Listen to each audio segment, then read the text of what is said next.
Fala pessoal, beleza? Boa noite aí, todo mundo, pessoal chegando.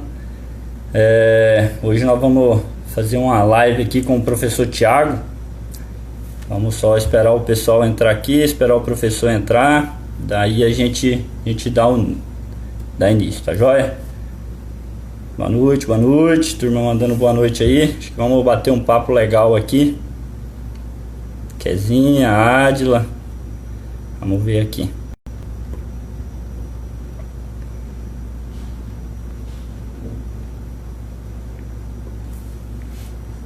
Aqui, vou chamar ele. Boa noite, professor. E aí, William, boa noite, tudo bem? Tudo jóia, graças a Deus. Tudo Muito tranquilo? calor aí, tá em Lavras? Hoje deu uma diminuída, graças a Deus a chuva chegou. Coisa boa, coisa boa. Então, É, tava na expectativa nela. por volta de umas 3 horas da tarde, mais ou menos, começou a chover aqui. Não choveu muito, mas já foi suficiente para dar uma refrescada, o clima está bem melhor. Não, que bom, que bom. Notícia boa já. É. Professor, primeiramente eu gostaria aí de agradecer, em nome de todo o time do Track and Field, de aproveitar também, né, para dar os parabéns. Amanhã é dia do professor, o senhor que foi professor, eu acho que de todo o time, né, do Track and Field, eu, o Gustavo, a Kézia, o Ramon que entrou agora, então a gente teve esse privilégio aí de ter aula com o senhor e contribuiu bastante na formação. Eu acho que uma missão do senhor aí no legado é cada vez formar e criar oportunidades para mais e mais alunos. Então, obrigado por estar participando aqui com a gente nessa iniciativa, para a gente estar compartilhando informação aí e com certeza acho que o senhor tem muito a contribuir com a gente nesse bate-papo de hoje. Então, já aproveita a oportunidade para dar os parabéns aí pelo dia do professor antecipado. Oi, William, muito obrigado, sou eu que agradeço aí o convite, né, que vocês me fizeram algumas semanas atrás, fiquei super satisfeito. O tema é um pouco desafiador para saber o que vai ser o futuro da Snaplade, né? Mas vamos bater um papo aqui, vamos ver o que vem pela frente aí. É quase ter uma bola de cristal, né, É, professor? Então, falar do futuro é algo bastante complicado, mas eu acho que sim, o senhor tem tempo que já está trabalhando com Snapless no Brasil, né? Foi um dos incentivadores aí está pesquisando bastante. Eu acho que esse é o propósito até desse bate-papo, a gente fazer talvez um paralelo entre passado, presente e tentar fazer aí talvez uma expectativa de futuro, o que pode vir para frente, o que a gente pode talvez tentar buscando para melhorar, compartilhar dados que você tem trabalhado aí. Eu acho que a gente vai conduzir dentro disso daí, mas eu acho que nada melhor do que a gente começar talvez fazendo um paralelo, né, de como que começou o Snapless, e principalmente no Brasil, né? Então, William, há relatos da década de 60, relatos, inclusive, há um artigo, inclusive, não científico, mas um artigo de uma revista, desses magazines de circulação nacional, né, da área de pecuária, que na década de 60 houve uma propaganda e uma difusão disso na Itália. Inclusive, eu estou para obter cópia desse artigo que foi lançado lá. O George está para me mandar isso. Vai ter um tempo que a gente está negociando essas coisas aí, mas ele tem muito corrida, etc. e tal. E depois nós sabemos que há papers, né, depois já publicados, falando não em Snaplade, mas em silagem de espigas de milho, já desde a década de 60, assim como acontece com o grão úmido e com o grão reconstituído, né? Então, assim, é uma tecnologia que existe há décadas. Eu costumo sempre falar isso nas minhas apresentações. Na realidade, houve uma retomada do uso desse elemento e uma discussão sobre ele, obviamente porque houve um crescimento, né, principalmente no nosso país, de uso de máquinas autopropelidas. E nos outros países, obviamente, também. Então, a gente acabou adaptando a técnica, otimizando a técnica, né? Otimizando principalmente o processo de colheita. Então, nós somos capazes hoje de colher toneladas por dia. E vamos imaginar, 50 anos atrás, quando se falava em silagem de espigas, as pessoas possivelmente faziam isso de uma forma até artesanal, né? Manual, etc. e tal. Mas não é nada novo. Processar o milho por meio da ensilagem seja por meio da espiga, reconstituindo, ou o grão úmido, já são técnicas que existem há décadas, a gente só está revisitando esse assunto e melhorando, obviamente, as condições, principalmente para os produtores brasileiros, né? Que é o que a gente procura fazer aqui, quando nós, pesquisadores, estamos pesquisando internamente sobre esse elemento. Uhum. Pessoal, assim, isso é interessante, né? Porque eu, estudando também, até quando eu fui defender o doutorado, né, eu trabalhei com silagem de grão reconstituído, não foi snap, sorgo reconstituído, e revisitando a literatura, até observei um pouco disso aí. E nos Estados Unidos, quando começou o boom, né, do milho, uma grande produção do milho no estado do Idaho ali, o pessoal direcionou, obviamente, por uma demanda, né, que não tinha capacidade de estoque, veio os híbridos simples, com a produtividade acima do que o pessoal estava acostumado, eles começaram a estocar isso aí na forma de grão úmido, né? E agora o pessoal, como você falou, por trazer as máquinas, por ter um dispositivo, que são as autopropelidas aí, o pessoal despertou esse interesse e assim, o mercado também direcionou para fazer silagem de Snapple, certo? Isso eu acho que é muito pertinente. E, assim, no momento que a gente vive hoje, tenho rodado aí, depois que eu saí da academia e fui para a iniciativa privada, milho nos preços muito altos e o pessoal preocupado cada vez mais em assim, migrar de uma fonte de grão seco para uma fonte de grão ensilado. Usar esse alimento de uma forma ensilada. Até um dado que o senhor postou recente aí na sua página do Instagram, que isso é melhor em torno de 30% a digestão ruminal quando você sai de uma fonte seca para uma fonte ensilada, né? Você acha que, sim, obviamente, as duas coisas caminham junto, mas, assim, esse impacto, ele acaba sendo muito grande nesses momentos, no momento atual, né, desses patamares de preço de milho. Isso. Eu acho que, graças a Deus, as coisas estão acontecendo de forma conjunta para nós brasileiros. Nós, como pesquisadores, nós fomos felizes em formar times distribuídos pelo Brasil que conhecem bem hoje sobre conservação de alimentos. E o professor Núcio tem um papel fundamental nisso. Foi a pessoa que nos colocou diante da visão internacional, né, do tema conservação de alimentos. E hoje nós, como pesquisadores, somos vistos como referência, vamos dizer assim, no mundo da conservação de alimentos. Graças a isso ao professor Núcio por visitar as reuniões mundiais de silagem, eu acho que desde a década de 90. E aí pessoas foram formando e foram dedicando tempo para isso, e a gente aprendeu a fazer bem silagem, né? A gente domina a tecnologia da silagem. E, obviamente, quando a gente fala hoje de grãos, a gente fala em silagem, a gente domina a técnica de processar o grão. Né? Os americanos, por exemplo, algumas regiões do país apostam no milho floculado, e nós aqui preferimos apostar no milho ou no sorgo, né? Conforme foi o tema da sua tese, ensilados. E aí eu acho que essa associação de os preços aumentando nos últimos anos, né? Com o domínio das técnicas de produção de silagem, e também empresas colocando bons profissionais vindo para cá, empresas do exterior vindo para cá apostando, né, na gente, eu acho que a gente acabou culminando aí, reunindo vários fatores que fez com que realmente esses 3 alimentos aí começassem a se despontar nas duas cadeias, tanto para o leite quanto para o corte, né? Hoje, os levantamentos mais ou menos mostram, falando de forma grosseira assim, que tanto 50% do leite quanto 50% do corte usa alguma tecnologia de processamento de grãos. Grosseiramente falando, o número seria esse, né? Então, assim, tem gente que ainda vai pensar, e os outros 50%? Ok, ainda tem bastante coisas para a gente caminhar. Nem todo mundo vai trabalhar com grão processado. Mas, realmente, a gente tem já hoje, devido ao conhecimento da técnica, uma grande parcela, 50%, fazendo uma dessas técnicas, né? Uhum. Sim, que é bem expressivo, né? Assim, que você pegar o tamanho do mercado, 50% é um montante considerável. Tem muito a crescer, mas é considerável. Pessoal, e pegando esse gancho aí, até conversando esses dias com o professor Ronaldo, que é professor lá no Pará, ele questionando sobre a técnica, tá? E aí eu vou aproveitar e fazer duas perguntas.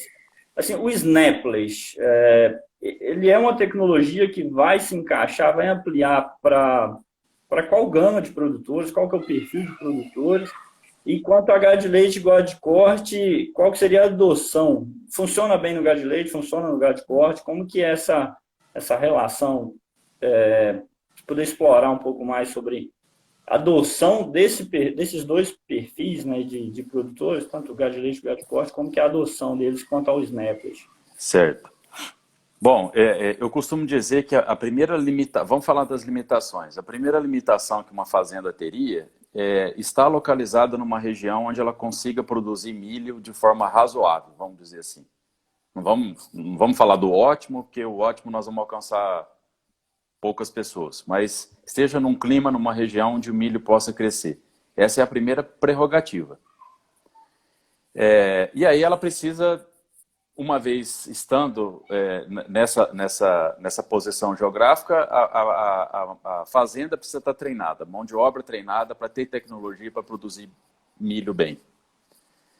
Aí quando a gente já fala dessas limitações, vamos dizer assim, ou barreiras, qualquer coisa dessa natureza, a gente consegue já encaixar muito mais no leite do que no corte. Porque nós vamos pensar assim, bom, o produtor de leite está acostumado já a fazer planta inteira, né? Domina razoavelmente bem a técnica, então até aí não tem problema nenhum. Né? Bom, depois a gente começa a migrar para os outros barreiras. Então, uma vez que estou posicionado geograficamente bem, tenho mão de obra, para onde eu vou caminhar agora? Bom, agora eu preciso caminhar que eu vou conduzir bem a lavoura, mas eu preciso ter um prestador de serviço. Né? Que a maioria vai colher contratando alguém.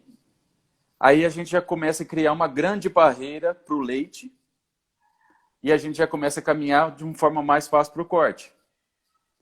Porque aí o corte vai dizer assim, não, mas eu vou produzir grandes volumes de silagem, vou ter que contratar uma máquina autopropelida. E às vezes a gente vai olhar para o leite, uma propriedade pequena, vai dizer, não, eu não tenho condição de trazer uma máquina autopropelida na região onde eu estou. Ok? Então tem várias nuances, assim, que até onde a gente chegar na dieta, que a gente tem que trabalhar muito bem essas questões. E depois, obviamente, quando você chega na máquina, você precisa trabalhar o processamento. Eu acho que as pessoas não estão bem treinadas no Brasil, precisamos falar isso aqui nessa live importante. As pessoas estão confundindo o que é silagem de espigas. Às vezes as pessoas me ligam bravas dizendo assim, eu sou nutricionista dessa fazenda e essa silagem de espiga não está indo bem aqui, eu vi a análise e não estou gostando do negócio, assim, como se eu fosse culpado de alguma coisa. Né? E aí a gente vai ver as pessoas às vezes estão produzindo uma silagem de planta inteira com corte alto e está chamando isso de silagem de espigas.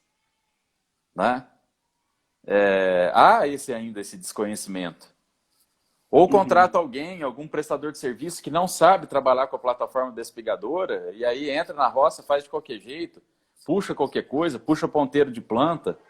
E aí a expectativa de ter um alimento, você tem outro, aí começa a colocar a culpa na Snapless. Né? Não há a cultura do monitoramento no momento da colheita, né? De ver se os grãos estão sendo bem quebrados, como é que está o tamanho da partícula, de ter distribuição partícula no conjunto da peneira do Penn State. Né? Então a gente começa a trabalhar nesse sentido. E aí depois a gente vai para as formulações. Né? Como silagem de milho vai dominar, né, vai ser entre 40% e 50% da dieta de uma vaca, e essa fazenda possivelmente está trabalhando intensivamente, ela vai ter uma segunda fonte de fibra, no sul um pré-secado, aqui na região sudeste e centro-oeste talvez um feno, aí ela vai entrar com um alimento que vai ter um pouco de fibra também. E fibra que a gente chama de fibra forragem. E aí ela vai ter que adequar essa questão de, eu estou trazendo um pouco de fibra da Snapless, da onde eu vou tirar essa fibra? Vou tirar do meu feno, vou tirar do meu pré-secado, vamos tirar um pouquinho da planta inteira? Então acho que o nutricionista vai ter que ajustar essa questão, né? E ao mesmo tempo que você mexe na fibra, você está mexendo na energia também, né? Porque ela está trazendo amido junto, então você tira uma coisa e põe outra, ou vice-versa. E aí na dieta, talvez do gado de corte, seja mais fácil de ser encaixada. Né? Porque nós não estamos muito preocupados com saúde ruminal, estamos e não estamos, né? Quando comparado com a vaca, deixa eu dizer né? Quando comparado com a vaca, né? E aí a gente precisa de pouca fibra na dieta de um boi, então eu acho que em termos de dieta, eu acho que as coisas se encaixam mais para o corte e é um pouquinho mais difícil de entrar na dieta do leite, mas assim, nada impossível, porque a gente vê fazendas já hoje produzindo snap leite, fazendas de produção leiteira já produzindo snap e indo bem. Por exemplo, o Jorge Carneiro é uma pessoa que eu admiro muito, é um nutricionista que trabalha no sul do Brasil. Tem várias fazendas na região de Castro, Carambeí, né, numa região produtora, com rebanhos produtivos, etc. e tal. E recentemente conversando com ele, hoje ele tem aí 6, 7 fazendas nas mãos dele em que tem snap leite rodando no rebanho. E ele diz que aquilo partiu dos produtores que queriam produzir snap leite, não dele. E que ele começou a adequar snap leite na dieta das vacas e que hoje as vacas já estão aí há 3, 4 anos comendo snap leite e não há perspectiva de mudança para grão úmido novamente. Então, assim, tem casos de sucesso e tem casos de insucesso. Né? Agora, o sucesso e o insucesso, para eu terminar a minha fala, dessa parte aqui, não é do alimento. É isso que eu quero que as pessoas entendam. O sucesso e o insucesso vem da tua capacidade de gerenciar os processos. Você como produtor, você como nutricionista, você como prestador de serviço. A culpa não está no alimento. Não é assim que as pessoas têm que compreender essas coisas. Esses tempos atrás, num grupo de WhatsApp, um grupo importante de WhatsApp, tem pessoas importantes, nutricionistas, produtores, houve uma forma agressiva de comparar, por exemplo, snap leite com sorgo boliviano. Escreveram assim, será que snap leite é o novo sorgo boliviano? Sabe, é uma forma... Não é uma forma que um nutricionista famoso, eu acho que deveria se referir ao alimento. Uhum. Entendeu? Porque a culpa não é do alimento, ele está lá, produz quem tem condição de produzir. A chance de dar errado não vai ser só com ele, vai ser com qualquer outro alimento que você tenha na fazenda. Acho que essa é a mensagem mais importante que eu gostaria de deixar. Com certeza. E ela é muito pertinente, né? Porque assim, tem uma frase até do Jorge Gonzalez, ele fala que dieta você ajusta, né? Obviamente. E a vaca ou o boi não come silagem de milho ou silagem de neve, ela come a dieta. Come a dieta, o nutriente. Nutriente. Então, esse é um ponto de muito importante. E também tive casos de sucesso na fazenda, não tão longe aí no sul de Minas, ali na região de Passos, Fazenda Pérola, fazenda de 700 vacas, o pessoal usando snappers, satisfeito. Tá? Obviamente, tiveram que implementar algumas estratégias, por exemplo, usar pré-secado de alfafa para ajustar o teor de gordura no leite. Foi o que eles encontraram dentro da condição deles. Mas funcionando muito bem, satisfeitos e continuando, não vão parar de fazer, obviamente. Então, eu acho que o seu comentário foi muito pertinente e é exatamente isso, você ajustar as técnicas, né, professor? E aproveitando dentro disso daí, sei que hoje tem uma comunidade, vamos dizer assim, né, que é a Associação dos Prestadores de Serviço por Automotriz, e o senhor até de vez em quando participa com treinamentos, enfim. Seria assim, até fazendo agora uma projeção de futuro, falou que o pessoal ainda não está tão treinado para prestar o serviço de snap e questões de máquina, plataforma, às vezes ainda não tem disponibilidade suficiente de plataformas para atender, talvez até a demanda do produtor que quer fazer, produtor curioso, gosta de novidade, eu acho isso muito interessante, né? A novidade, o novo, ele sempre atrai, obviamente com os cuidados, tomando todas as recomendações técnicas, buscando informação, mas você acha que esse é um caminho de buscar melhora em relação a plataformas e processadores, equipamentos, como que a máquina tem trabalhado com relação a isso aí? Olha, William, eu fiquei bastante surpreso quando fiquei sabendo da criação da Associação dos Prestadores de Serviço, né, que ela surgiu há 3 anos atrás. Eu, no ano passado, estive lá fazendo uma apresentação para eles, né, falando um pouquinho. E eu me deparei com pessoas extremamente comprometidas com a qualidade do serviço prestado, né? Na época em que eu estive lá, eles tinham 29 sócios, hoje a associação deve ter possivelmente mais sócios, e naquela época eles já estavam investindo em plataformas despigadoras para vir a produzir Snap Lead, né? E, inclusive, tem pessoas que fazem parte daquela associação ali que já está trabalhando na frente, inclusive, da pesquisa, né? Por exemplo, o processamento da palha é um dos desafios que a gente tem, que eu vejo que é um dos desafios, e nós estamos testando, por exemplo, um recirculador, né? Para poder melhorar um pouco mais esse processamento, justamente com pessoas que não partiu de mim, partiu dessas pessoas, partiu do prestador de serviço de querer usar o recirculador, de conseguir, de querer processar melhor essa palha. Então, às vezes a gente vê os prestadores de serviço até na nossa frente, né? Pensando assim, e se eu fizesse um serviço melhor, se eu fizesse aquilo, vamos testar, etc. e tal. E com quem eu converso desse time, né? A maioria deles, quem não tinha, acabou comprando uma plataforma, e aquele que tinha uma adquiriu a segunda ou a terceira.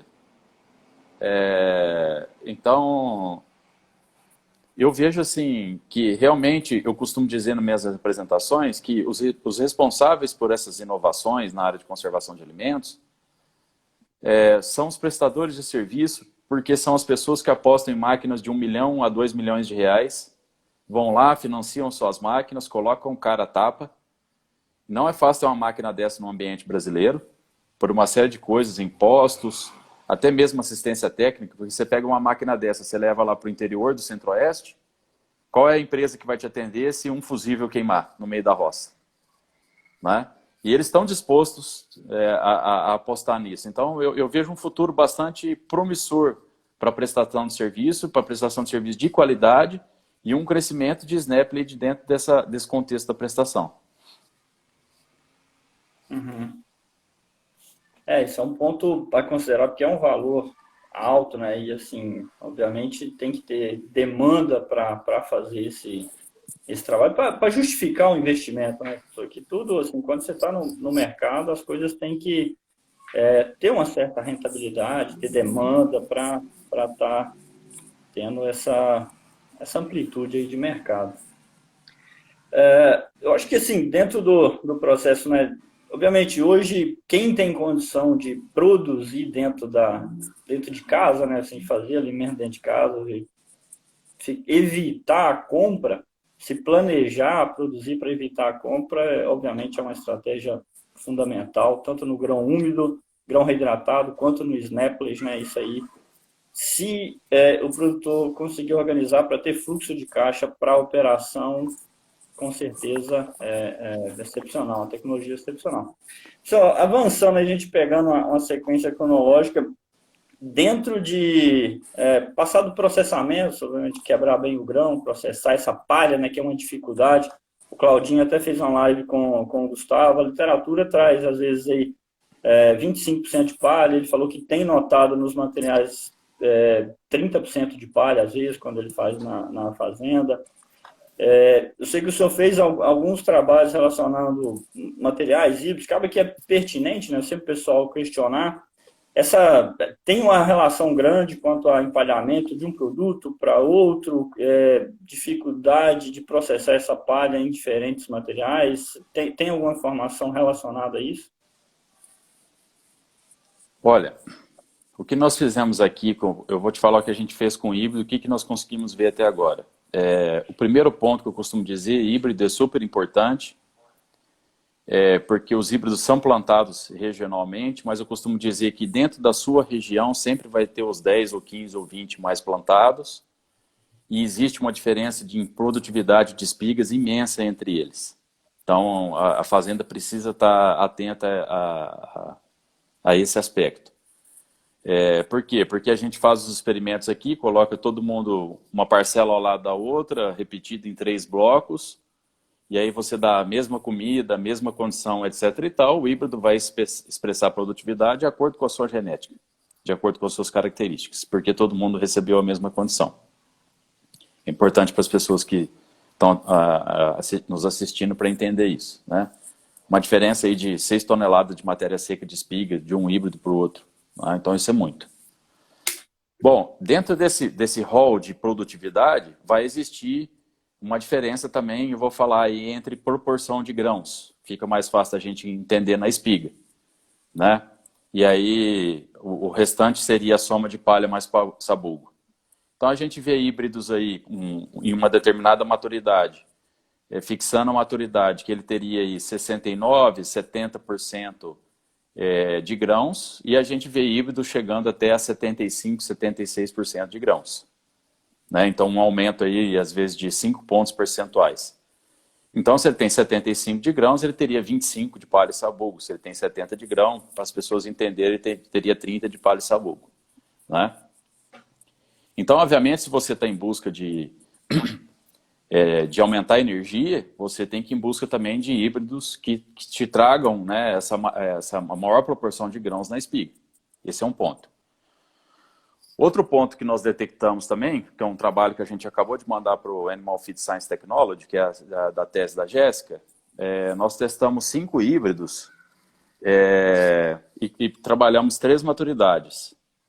E esses 5 híbridos foram escolhidos porque nós tínhamos 2 que tinham um grão mais macio, 2 que tinham um grão bem duro e 1 que tinha um grão intermediário. E aí o nosso estudo mostrou que houve diferença em termos de dureza do endosperma, né? Aqueles híbridos que foram classificados com menor vitriosidade, realmente houve uma maior digestão de amido, e os híbridos que tinham uma maior vitriosidade, uma menor digestão de amido, né? Então isso acaba sendo importante principalmente para a nutrição de vacas em lactação, né? Ah, para o boi não é importante? Sim, para o boi é importante, mas para um animal que come 3% do peso vivo, igual é uma vaca, talvez esse maior liberação do amido no ambiente ruminal para a nutrição da vaca, isso pode ser uma questão importante, né? Agora, em termos nutricionais, palha e sabugo não muda de um híbrido para o outro. Muda em termos quantitativos, conforme nós citamos. Mas os nossos estudos não conseguiram ver diferença de um material para o outro em termos de digestão. O que há é uma queda acentuada da digestibilidade da FDN, tanto da palha quanto do sabugo, quando se passa de uma umidade de 40% para 30%. Tá? Há uma queda drástica. Tá? Tanto é que a gente recomenda, hoje, né, hoje eu digo assim, quem está trabalhando com nutrição de vacas em lactação, que precisa de uma fibra de melhor qualidade, talvez colheria mais próximo dos 35, 40, né? E o pessoal que está trabalhando com boi, que não está preocupado com a digestibilidade da fibra, trabalharia talvez mais próximo do 35, 30. Essa é uma recomendação prática, assim, a grosso modo que eu dou, né? Isso seria, vamos dizer assim, um resumo que a gente conseguiu ver em termos de híbridos e em termos de maturidade até agora. Tá. O Ricardo, que acho que foi aluno do seu também, veterinário da Colorado, está perguntando se fizeram avaliação entre diferentes processadores. A gente sabe que hoje, não sei se tem muitas oportunidades de processadores no Brasil, né? A gente vai ter o convencional, vai ter o shredless, talvez o multicrop. Eu não acredito que tenha multicrop no Brasil, mas chegou a fazer alguma avaliação quanto a processadores diferentes? Não, a gente não tem um experimento sobre isso. O que nós temos é um conjunto, que a gente está reunindo. Nós estamos reunindo um conjunto de amostras de Snap Lead que estão vindo de fazendas comerciais. E aí, cada fazenda dessa foi colhida numa maturidade diferente, com um híbrido diferente e com um processador diferente, com ajuste da máquina diferente. E aí a gente está reunindo todas essas amostras e vamos construir um trabalho, vamos tentar fazer uma base de dados sobre isso. Do que a gente tem comercialmente de Snap Lead, vamos tentar tirar alguma coisa desses dados, né? Mas trabalho com processadores a gente não tem.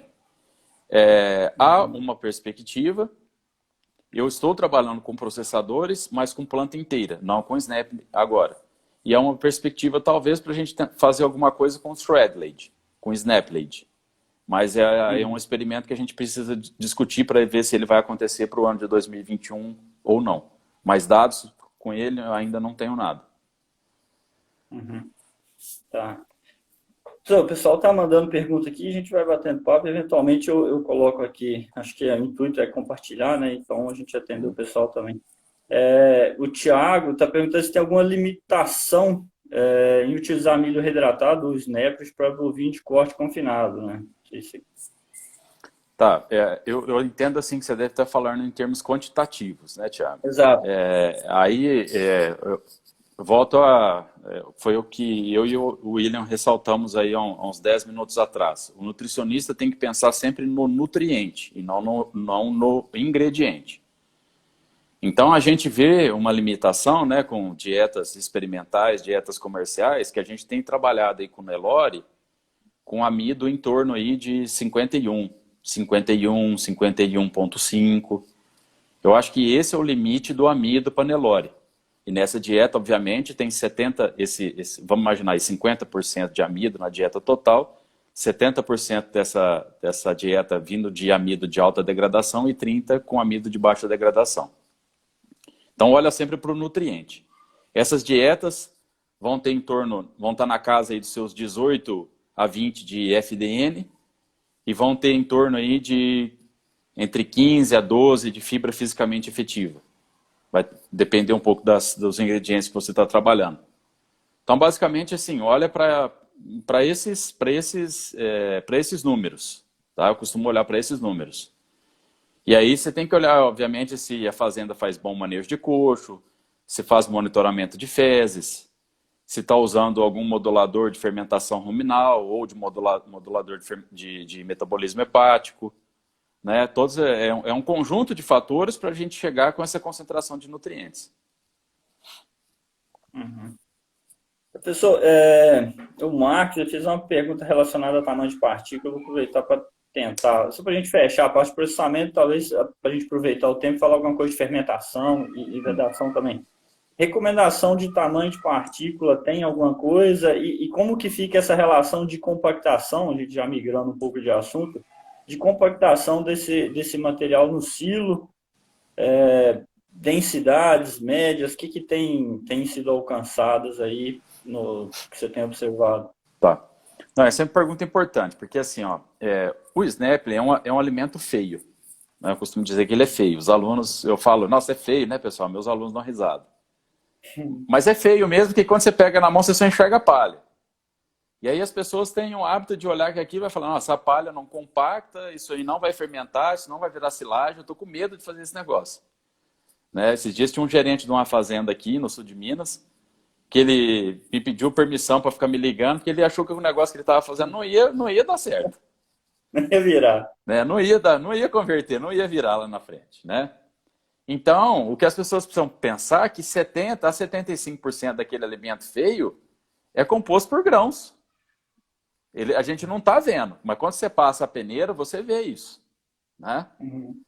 Então, assim, aí você fala, opa, então tem 70% de grãos naquela massa, tem 30%? 30% é palha e sabugo, é o que você mais enxerga, mas representa a minoridade. Então, assim, as pessoas não precisam ficar preocupadas, obviamente, precisa fazer o dever de casa, de colocar tratores pesados, de compactar bem, seguir o mesmo protocolo que a gente sempre falou para as outras silagens. Mas o material vai se tornar silagem. Agora, a regulagem da máquina, não tem como dar uma resposta, porque vai depender do tipo de... Primeiro, vai depender do tipo de plataforma que você tem, despigadora. Vai depender de qual é a velocidade que o prestador de serviço vai dar no recolhimento. Porque ele tem como acelerar essa plataforma, ele tem como colocar a plataforma mais lenta. Depois vai depender do tipo de colhedora que você tem, em que condições que estão os rolos, se eles estão novos ou estão desgastados, qual o distanciamento entre os rolos. Vai depender da maturidade, ou seja, da umidade das espigas. Então vai depender de uma série de coisas. E aí, aí a pessoa deve estar ouvindo e vai falar assim, então o Thiago respondeu e não falou nada. Não, qual que é a recomendação? Usa peneira. É a peneira que vai te falar. compra uma peneira, hoje com R$ 1.500 você compra uma peneira, se você não quiser pagar R$ 1.500, investe junto com o teu vizinho, 750 cada um, e aí é lá que você vai ver se as coisas estão boas ou não. É lá que você vai ver se vai ter grão inteiro, e lá o que você vai tentar? Maximizar a peneira de 8. Né? Eu sempre falo, olha para a peneira de 8, vamos tentar jogar na peneira de 8. Vamos processar 100% dos grãos e vamos olhar para a peneira de 8. Ah, o quanto? Ah, o quanto der, vai regulando. De acordo com todo esse conjunto que eu te falei que você tem aí. Plataforma, velocidade de plataforma, máquina, rolo, tudo que o teu prestador de serviço quer fazer, umidade, etc. E tal, é você que vai cadenciar na fazenda. Não é a gente que vai chegar aqui e vai falar, coloca 5 ou 8 milímetros lá e coloca o cracker numa distância de 1,5. Se eu te falar isso aí, eu posso estar acertando ou posso estar errando. Então, usa a peneira. Tá. Pessoal, aproveitando isso aí, o que poderia ser de recomendação assim, prática para um técnico ou produtor está colhendo silagem para fazer snapless? O que pode monitorar ali no momento? Faço peneira, faço flotejo, faço matéria seca. O que seria assim, o pacote, vamos dizer, para a gente tentar fazer só? Vamos fazer um pacotão prático para a turma aplicar a campo. O que eu preciso olhar naquele momento ali? Certo. Bom, primeiro é monitorar a maturidade, a umidade do material. Então, qual que é a dica, né, prática? Você faz a umidade do grão. E aí, quando você determinar qual é a umidade do grão, você acrescenta cerca de 5% para você saber qual é a da espiga. Então, vamos imaginar o seguinte. Você levou os grãos lá para o micro-ondas, para o air fryer, para o coaster, para qualquer aparelho de medir a umidade de grão. Deu 30%, então a tua espiga vai ter 35%. Vai ser sempre assim. Essa é uma regrazinha aí, certo? Legal. E aí vai variar entre o ótimo de você colher, vai variar entre seus 32 de umidade e 40 de umidade, mais ou menos isso, né? Bom, depois, na hora que você decidiu ensilar, o que você monitora? Usa peneira, né? Eu tenho usado peneira. Eu tenho usado 1 litro ao invés de usar peso, porque às vezes pode limitar por falta de balança na fazenda. Então eu tenho ensinado as pessoas a usar o litrinho. Se você colocar bem compactado no litro ali, vai dar entre 350 e 400 gramas, é mais do que suficiente de você rodar a peneira. E aí quando você faz a peneira, você já começa a identificar na peneira se tem grãos inteiros. Né? E aí qual que seria uma recomendação prática? Não aceitar grão inteiro. Né? Ou no máximo 1 grão. Começou já a aumentar de 3 para 4, você precisa regular a sua máquina. Mas o ideal que eu falo para as fazendas é buscar não aceitar nenhum grão inteiro, 0. E depois você olha para a partícula. Aí o que vai ter de distribuição de partícula? Vamos tentar maximizar 8, né? Vamos tentar deixar em torno aí, muitas fazendas têm conseguido, entre 4 a 6 na da 19, né? E mais uns 20% ficando na do fundo. Se ficar 20 na do fundo com 5 aqui, sobra 75, os outros 35 distribuídos entre 8 e 4. Mais ou menos isso. Né? São números assim que me agradam bastante quando eu vejo uma peneira com 5 na 19, cerca de 20 no fundo, e os outros 75 distribuídos na de 8 e na de 4. 4 e 8. São silagens que a gente vê que tá legal, sabe? Grão bem processado e tá fazendo o máximo para a gente ter fibra fisicamente efetiva, às vezes sem causar seleção no coxo. E aí você está pensando em seleção de coxo e compactação, as duas coisas. Isso, tentando trabalhar essas duas coisas. Agora, números de densidade, isso aí vai variar muito de acordo com o quanto a equipe é eficiente. Tem fazendas aí com 650, tem fazendas com próximo de 800. Tem um confinamento recentemente que nós visitamos que tem próximo de 900. Né, que é muita coisa, mas é umidade, muito bem compactado. Exato, essa silagem estava com 39 de umidade. Né? Mas assim, não fica muito preocupado focando nisso. Faz o dever de casa, põe trator pesado, compacta bem, cuida bem do processo, que vai dar coisa boa lá na frente. Legal.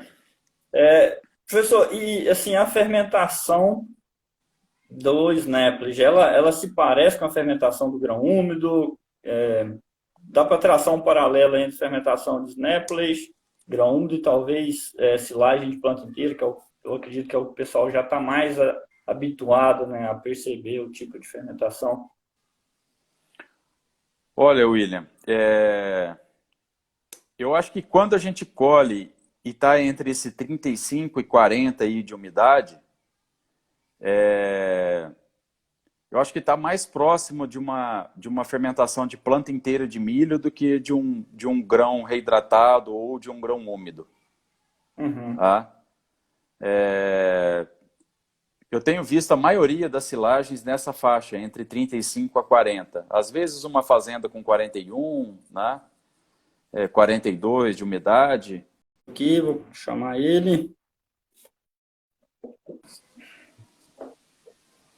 Boa noite, professor. E aí, William, boa noite, tudo bem? Tudo jóia, graças a Deus. Tudo Muito tranquilo? calor aí, tá em Lavras? Hoje deu uma diminuída, graças a Deus a chuva chegou. Coisa boa, coisa boa. Então, É, estava na expectativa nela. por volta de umas 3 horas da tarde, mais ou menos, começou a chover aqui. Não choveu muito, mas já foi suficiente para dar uma refrescada, o clima está bem melhor. Não, que bom, que bom. Notícia boa já. É. Professor, primeiramente eu gostaria aí de agradecer, em nome de todo o time do Track and Field, de aproveitar também, né, para dar os parabéns. Amanhã é dia do professor, o senhor que foi professor, eu acho que de todo o time, né, do Track and Field, eu, o Gustavo, a Kézia, o Ramon que entrou agora, então a gente teve esse privilégio aí de ter aula com o senhor e contribuiu bastante na formação. Eu acho que uma missão do senhor aí no legado é cada vez formar e criar oportunidades para mais e mais alunos. Então, obrigado por estar participando aqui com a gente nessa iniciativa, para a gente estar compartilhando informação aí e com certeza acho que o senhor tem muito a contribuir com a gente nesse bate-papo de hoje. Então, já aproveita a oportunidade para dar os parabéns aí pelo Dia do Professor antecipado. Oi, William, muito obrigado. Sou eu que agradeço aí o convite, né, que vocês me fizeram algumas semanas atrás. Fiquei super satisfeito. O tema é um pouco desafiador para saber o que vai ser o futuro da Snappblade, né? Mas vamos bater um papo aqui, vamos ver o que vem pela frente. É quase ter uma bola de cristal, né, professor? Então, falar do futuro é algo bastante complicado, mas eu acho que sim, o senhor tem tempo que já está trabalhando com Snapples no Brasil, né? Foi um dos incentivadores aí, está pesquisando bastante. Eu acho que esse é o propósito até desse bate-papo, a gente fazer talvez um paralelo entre passado, presente e tentar fazer aí talvez uma expectativa de futuro, o que pode vir para frente, o que a gente pode talvez tentar buscando para melhorar, compartilhar dados que você tem trabalhado aí. Eu acho que a gente vai conduzir dentro disso daí, mas eu acho que nada melhor do que a gente começar, talvez, fazendo um paralelo, né, de como que começou o Snapples, e principalmente no Brasil, né? Então, William, há relatos da década de 60, relatos, inclusive, há um artigo, inclusive, não científico, mas um artigo de uma revista, desses magazines de circulação nacional, né, da área de pecuária, que na década de 60 houve uma propaganda e uma difusão disso na Itália. Inclusive, eu estou para obter cópia desse artigo que foi lançado lá. O George está para me mandar isso. Vai ter um tempo que a gente está negociando essas coisas aí, mas ele tem muito corrida, etc. e tal. E depois nós sabemos que há papers, né, depois já publicados, falando não em Snappblade, mas em silagem de espigas de milho, já desde a década de 60, assim como acontece com o grão úmido e com o grão reconstituído, né? Então, assim, é uma tecnologia que existe há décadas. Eu costumo sempre falar isso nas minhas apresentações. Na realidade, houve uma retomada do uso desse elemento e uma discussão sobre ele, obviamente porque houve um crescimento, né, principalmente no nosso país, de uso de máquinas autopropelidas. E nos outros países, obviamente, também. Então, a gente acabou adaptando a técnica, otimizando a técnica, né? otimizando principalmente o processo de colheita. Então, nós somos capazes hoje de colher toneladas por dia. E vamos imaginar, 50 anos atrás, quando se falava em silagem de espigas, as pessoas possivelmente faziam isso de uma forma até artesanal, né, manual, etc. e tal. Mas não é nada novo. Processar o milho por meio da ensilagem, seja por meio da espiga, reconstituindo ou o grão úmido, já são técnicas que existem há décadas. A gente só está revisitando esse assunto e melhorando, obviamente, as condições, principalmente para os produtores brasileiros, né? Que é o que a gente procura fazer aqui, quando nós, pesquisadores, estamos pesquisando internamente sobre esse elemento. Uhum. Pessoal, assim, isso é interessante, né? Porque eu, estudando também, até quando eu fui defender o doutorado, né, eu trabalhei com silagem de grão reconstituído, não foi snap, sorgo reconstituído, e revisitando a literatura, até observei um pouco disso aí. E nos Estados Unidos, quando começou o boom, né, do milho, uma grande produção do milho no estado do Idaho ali, o pessoal direcionou, obviamente, por uma demanda, né, que não tinha capacidade de estoque, veio os híbridos simples, com a produtividade acima do que o pessoal estava acostumado, eles começaram a estocar isso aí na forma de grão úmido, né? E agora o pessoal, como você falou, por trazer as máquinas, por ter um dispositivo, que são as autopropelidas aí, o pessoal despertou esse interesse e assim, o mercado também direcionou para fazer silagem de Snapple, certo? Isso eu acho que é muito pertinente. E, assim, no momento que a gente vive hoje, tenho rodado aí, depois que eu saí da academia, fui para a iniciativa privada, milho nos preços muito altos e o pessoal preocupado cada vez mais em migrar de uma fonte de grão seco para uma fonte de grão ensilado. Usar esse alimento de uma forma ensilada. Até um dado que o senhor postou recente aí na sua página do Instagram, que isso é melhor em torno de 30% a digestão ruminal quando você sai de uma fonte seca para uma fonte ensilada, né? Você acha que, sim, obviamente, as duas coisas caminham junto, mas, assim, esse impacto, ele acaba sendo muito grande nesses momentos, no momento atual, né, desses patamares de preço de milho. Isso. Eu acho que, graças a Deus, as coisas estão acontecendo de forma conjunta para nós brasileiros. Nós, como pesquisadores, nós fomos felizes em formar times distribuídos pelo Brasil que conhecem bem hoje sobre conservação de alimentos. E o professor Núcio tem um papel fundamental nisso. Foi a pessoa que nos colocou diante da visão internacional, né, do tema conservação de alimentos. E hoje nós, como pesquisadores, somos vistos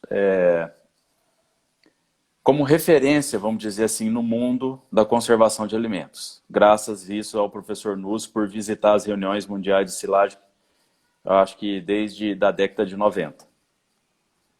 E aí pessoas foram formando e foram dedicando tempo para isso, e a gente aprendeu a fazer bem silagem, né? A gente domina a tecnologia da silagem. E, obviamente, quando a gente fala hoje de grãos, a gente fala em silagem, a gente domina a técnica de processar o grão.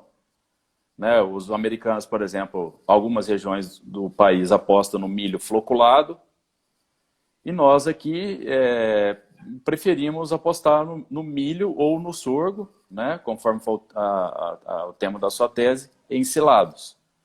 E aí eu acho que essa associação de os preços aumentando nos últimos anos, né?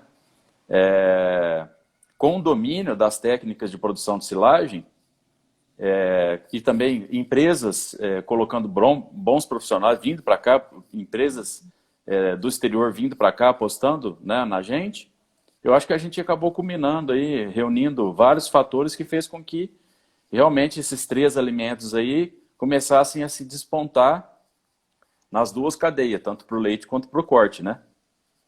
Uhum. Hoje, os levantamentos mais ou menos mostram, falando de forma grosseira assim, que tanto 50% do leite quanto 50% do corte usa alguma tecnologia de processamento de grãos. Grosseiramente falando, o número seria esse, né? Então, assim, tem gente que ainda vai pensar, e os outros 50%? Ok, ainda tem bastante coisas para a gente caminhar. Nem todo mundo vai trabalhar com grão processado. Mas realmente a gente tem já hoje, devido ao conhecimento da técnica, uma grande parcela, 50%, fazendo uma dessas técnicas, né? Uhum. Sim, que é bem expressivo, né? Assim, que você pegar o tamanho do mercado, 50% é um montante considerável. Tem muito a crescer, mas é considerável. Pessoal, e pegando esse gancho aí, até conversando esses dias com o professor Ronaldo, que é professor lá no Pará, ele questionando sobre a técnica, tá? E aí eu vou aproveitar e fazer duas perguntas. Assim, o Snapless, ele é uma tecnologia que vai se encaixar, vai ampliar para qual gama de produtores, qual que é o perfil de produtores? E quanto a gado de leite e gado de corte, qual que seria a adoção? Funciona bem no gado de leite, funciona no gado de corte? Como que é essa relação? Poder explorar um pouco mais sobre a adoção desses dois perfis, né, de produtores, tanto o gado de leite e o gado de corte, como que é a adoção deles quanto ao Snappers. Certo. Bom, eu costumo dizer que a primeira limitação, vamos falar das limitações. A primeira limitação que uma fazenda teria é estar localizada numa região onde ela consiga produzir milho de forma razoável, vamos dizer assim. Não vamos falar do ótimo, porque o ótimo nós vamos alcançar poucas pessoas, mas esteja num clima, numa região onde o milho possa crescer. Essa é a primeira prerrogativa. E aí ela precisa, uma vez estando nessa posição geográfica, a fazenda precisa estar treinada, mão de obra treinada para ter tecnologia para produzir milho bem. Aí quando a gente já fala dessas limitações, vamos dizer assim, ou barreiras, qualquer coisa dessa natureza, a gente consegue já encaixar muito mais no leite do que no corte. Porque nós vamos pensar assim, bom, o produtor de leite está acostumado já a fazer planta inteira, né? Domina razoavelmente bem a técnica, então até aí não tem problema nenhum. Né? Bom, depois a gente começa a migrar para os outros barreiras. Então, uma vez que estou posicionado geograficamente bem, tenho mão de obra, para onde eu vou caminhar agora? Bom, agora eu preciso caminhar que eu vou conduzir bem a lavoura, mas eu preciso ter um prestador de serviço. Né? Que a maioria vai colher contratando alguém. Aí a gente já começa a criar uma grande barreira para o leite e a gente já começa a caminhar de uma forma mais fácil para o corte. Porque aí o corte vai dizer assim, não, mas eu vou produzir grandes volumes de silagem, vou ter que contratar uma máquina autopropelida. E às vezes a gente vai olhar para o leite, uma propriedade pequena vai dizer, não, eu não tenho condição de trazer uma máquina autopropelida na região onde eu estou. Ok? Então tem várias nuances, assim, que até onde a gente chegar na dieta, que a gente tem que trabalhar muito bem essas questões. E depois, obviamente, quando você chega na máquina, você precisa trabalhar o processamento. Eu acho que as pessoas não estão bem treinadas no Brasil. Precisamos falar isso aqui nessa live importante. As pessoas estão confundindo o que é silagem de espigas. Às vezes as pessoas me ligam brava dizendo assim, eu sou nutricionista dessa fazenda e essa silagem de espiga não está indo bem aqui. Eu vi a análise e não estou gostando do negócio, assim, como se eu fosse culpado de alguma coisa. Né? E aí a gente vai ver as pessoas às vezes estão produzindo uma silagem de planta inteira com corte alto e está chamando isso de silagem de espigas. Né? Há esse desconhecimento. Ou contrata algum prestador de serviço que não sabe trabalhar com a plataforma despigadora e aí entra na roça, faz de qualquer jeito, puxa qualquer coisa, puxa ponteiro de planta. E aí a expectativa de ter um alimento, você tem outro, aí começa a colocar a culpa na Snapless. Né? Não há a cultura do monitoramento no momento da colheita, né? De ver se os grãos estão sendo bem quebrados, como é que está o tamanho da partícula, de ter distribuição partícula no conjunto da peneira do Penn State. Né? Então a gente começa a trabalhar nesse sentido. E aí depois a gente vai para as formulações. Né?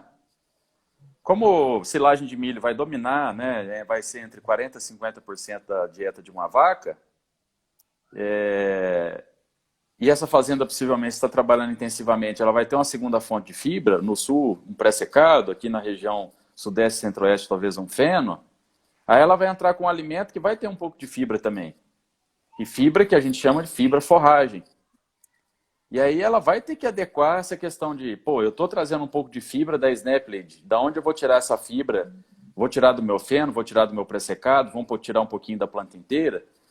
Então acho que o nutricionista vai ter que ajustar essa questão, né? E ao mesmo tempo que você mexe na fibra, você está mexendo na energia também, né? Porque ela está trazendo amido junto, então você tira uma coisa e põe outra, ou vice-versa. E aí na dieta, talvez do gado de corte, seja mais fácil de ser encaixada. Né? Porque nós não estamos muito preocupados com saúde ruminal, estamos e não estamos, né? Quando comparado com a vaca, deixa eu dizer né? Quando comparado com a vaca, né?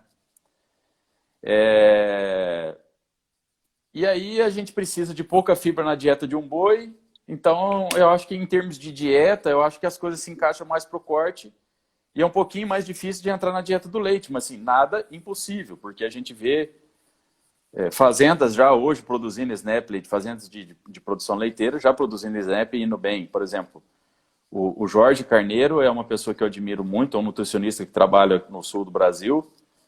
Tem várias fazendas na região de Castro, Carambeí, né, numa região produtora, com rebanhos produtivos, etc. e tal. E recentemente conversando com ele, hoje ele tem aí 6, 7 fazendas nas mãos dele em que tem SnapLid rodando no rebanho. E ele diz que aquilo partiu dos produtores que queriam produzir SnapLid, não dele. E que ele começou a adequar a SnapLid na dieta das vacas e que hoje as vacas já estão aí há 3, 4 anos comendo SnapLid e não há perspectiva de mudança para grão úmido novamente. Então, assim, tem casos de sucesso e tem casos de insucesso. Né? Agora, o sucesso e o insucesso, para eu terminar a minha fala, dessa parte aqui, não é do alimento. É isso que eu quero que as pessoas entendam. O sucesso e o insucesso vem da tua capacidade de gerenciar os processos. Você como produtor, você como nutricionista, você como prestador de serviço. A culpa não está no alimento. Não é assim que as pessoas têm que compreender essas coisas. Esses tempos atrás, num grupo de WhatsApp, um grupo importante de WhatsApp, tem pessoas importantes, nutricionistas, produtores, houve uma forma agressiva de comparar, por exemplo, SnapLid com sorgo boliviano. Escreveram assim, será que SnapLid é o novo sorgo boliviano? Sabe, é uma forma... Não é uma forma que um nutricionista famoso, eu acho que deveria se referir ao alimento. Entendeu? Porque a culpa não é do alimento, ele está lá, produz quem tem condição de produzir. A chance de dar errado não vai ser só com ele, vai ser com qualquer outro alimento que você tenha na fazenda. Acho que essa é a mensagem mais importante que eu gostaria de deixar. Com certeza. E ela é muito pertinente, né? Porque assim, tem uma frase até do Jorge Gonzalez, ele fala que dieta você ajusta, né? Obviamente. E a vaca, ou o boi não come silagem de milho ou silagem de snap, ela come a dieta. Come a dieta, o nutriente. Nutriente. Então, esse é um ponto de muito importante. E também tive casos de sucesso na fazenda, não tão longe aí no sul de Minas, ali na região de Passos, Fazenda Pérola, fazenda de 700 vacas, o pessoal usando snappers, satisfeito. Tá? Obviamente, tiveram que implementar algumas estratégias, por exemplo, usar pré-secado de alfafa para ajustar o teor de gordura no leite. Foi o que eles encontraram dentro da condição deles. Mas funcionando muito bem, satisfeitos e continuando, não vão parar de fazer, obviamente. Então, eu acho que o seu comentário foi muito pertinente e é exatamente isso, você ajustar as técnicas, né, professor? E aproveitando dentro disso daí, sei que hoje tem uma comunidade, vamos dizer assim, né, que é a Associação dos Prestadores de Serviço por Automotriz, e o senhor até de vez em quando participa com treinamentos, enfim.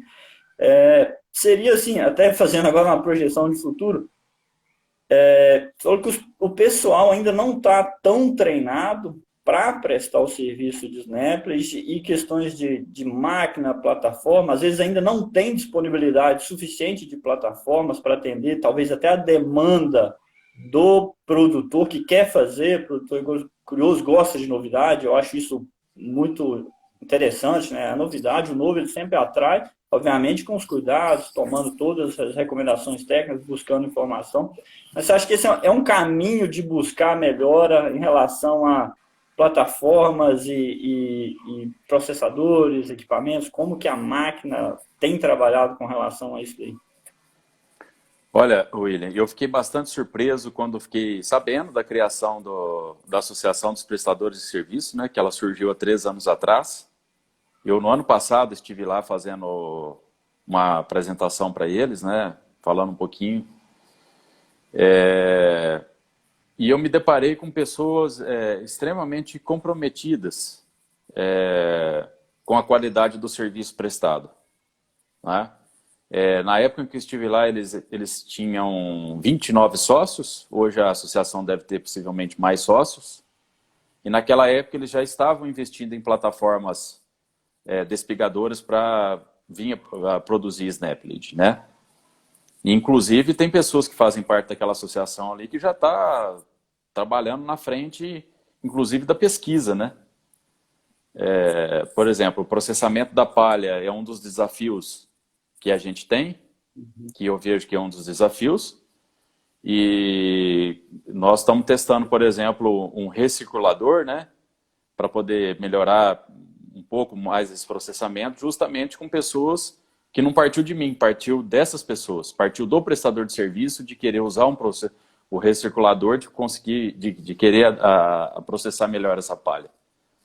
Então, às vezes, a gente vê os prestadores de serviço até na nossa frente, né? Pensando assim, e se eu fizesse um serviço melhor, se eu fizesse aquilo, vamos testar, etc. e tal. E com quem eu converso desse time, né? A maioria deles, quem não tinha, acabou comprando uma plataforma, e aquele que tinha uma, adquiriu a segunda ou a terceira. Então, eu vejo assim que realmente, eu costumo dizer nas minhas apresentações, que os responsáveis por essas inovações na área de conservação de alimentos são os prestadores de serviço, porque são as pessoas que apostam em máquinas de 1 milhão a 2 milhões de reais, vão lá, financiam suas máquinas, colocam cara a tapa. Não é fácil ter uma máquina dessa no ambiente brasileiro, por uma série de coisas, impostos, até mesmo assistência técnica, porque você pega uma máquina dessa, você leva lá para o interior do Centro-Oeste, qual é a empresa que vai te atender se um fusível queimar no meio da roça? Né? E eles estão dispostos a apostar nisso. Então, eu vejo um futuro bastante promissor para a prestação de serviço, para a prestação de serviço de qualidade e um crescimento de Snap Lead dentro desse contexto da prestação. Uhum. Isso é um ponto para considerar, porque é um valor alto, né? E, assim, obviamente tem que ter demanda para fazer esse trabalho, para justificar o investimento, né? Porque tudo, assim, quando você está no mercado, as coisas têm que ter uma certa rentabilidade, ter demanda para estar tendo essa amplitude aí de mercado. Eu acho que, assim, dentro do processo, né? Obviamente, hoje, quem tem condição de produzir dentro de casa, né, assim, fazer alimento dentro de casa, evitar a compra, se planejar, produzir para evitar a compra, obviamente é uma estratégia fundamental, tanto no grão úmido, grão reidratado, quanto no Snapless, né, isso aí.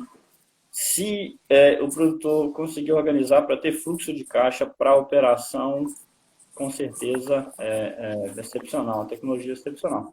Só avançando, a gente pegando uma sequência cronológica, dentro de passar do processamento, obviamente quebrar bem o grão, processar essa palha, né, que é uma dificuldade. O Claudinho até fez uma live com o Gustavo, a literatura traz, às vezes, aí, 25% de palha, ele falou que tem notado nos materiais 30% de palha, às vezes, quando ele faz na fazenda. Eu sei que o senhor fez alguns trabalhos relacionando materiais híbridos, acaba que é pertinente, né? Sempre o pessoal questionar. Tem uma relação grande quanto ao empalhamento de um produto para outro, dificuldade de processar essa palha em diferentes materiais. Tem alguma informação relacionada a isso? Olha, o que nós fizemos aqui, eu vou te falar o que a gente fez com o híbrido, o que nós conseguimos ver até agora. O primeiro ponto que eu costumo dizer, híbrido é super importante, porque os híbridos são plantados regionalmente, mas eu costumo dizer que dentro da sua região sempre vai ter os 10 ou 15 ou 20 mais plantados, e existe uma diferença de produtividade de espigas imensa entre eles. Então, a fazenda precisa estar atenta a esse aspecto. Por quê? Porque a gente faz os experimentos aqui, coloca todo mundo uma parcela ao lado da outra, repetida em 3 blocos, e aí você dá a mesma comida, a mesma condição, etc. e tal, o híbrido vai expressar a produtividade de acordo com a sua genética, de acordo com as suas características, porque todo mundo recebeu a mesma condição. É importante para as pessoas que estão nos assistindo para entender isso, né? Uma diferença aí de 6 toneladas de matéria seca de espiga de um híbrido para o outro. Né? Então isso é muito. Bom, dentro desse rol de produtividade vai existir uma diferença também, eu vou falar aí, entre proporção de grãos. Fica mais fácil a gente entender na espiga, né? E aí o restante seria a soma de palha mais sabugo. Então a gente vê híbridos aí em uma determinada maturidade, fixando a maturidade que ele teria aí 69%, 70% de grãos, e a gente vê híbridos chegando até a 75%, 76% de grãos. Né? Então um aumento aí às vezes de 5 pontos percentuais. Então se ele tem 75 de grãos, ele teria 25 de palha e sabugo. Se ele tem 70 de grão, para as pessoas entenderem, ele teria 30 de palha e sabugo. Né? Então, obviamente, se você está em busca de aumentar a energia, você tem que ir em busca também de híbridos que te tragam, né, essa maior proporção de grãos na espiga. Esse é um ponto. Outro ponto que nós detectamos também, que é um trabalho que a gente acabou de mandar para o Animal Feed Science Technology, que é da tese da Jéssica, nós testamos 5 híbridos e trabalhamos 3 maturidades. E esses 5 híbridos foram escolhidos porque nós tínhamos 2 que tinham um grão mais macio, 2 que tinham um grão bem duro e 1 que tinha um grão intermediário. E aí o nosso estudo mostrou que houve diferença em termos de dureza do endosperma. Né? Aqueles híbridos que foram classificados com menor vitriosidade, realmente houve uma maior digestão de amido, e os híbridos que tinham uma maior vitriosidade, uma menor digestão de amido. Né? Então isso acaba sendo importante principalmente para a nutrição de vacas em lactação. Né? Para o boi não é importante? Sim, para o boi é importante, mas para um animal que come 3% do peso vivo, igual é uma vaca, talvez esse maior liberação do amido no ambiente ruminal para a nutrição da vaca, isso pode ser uma questão importante. Né?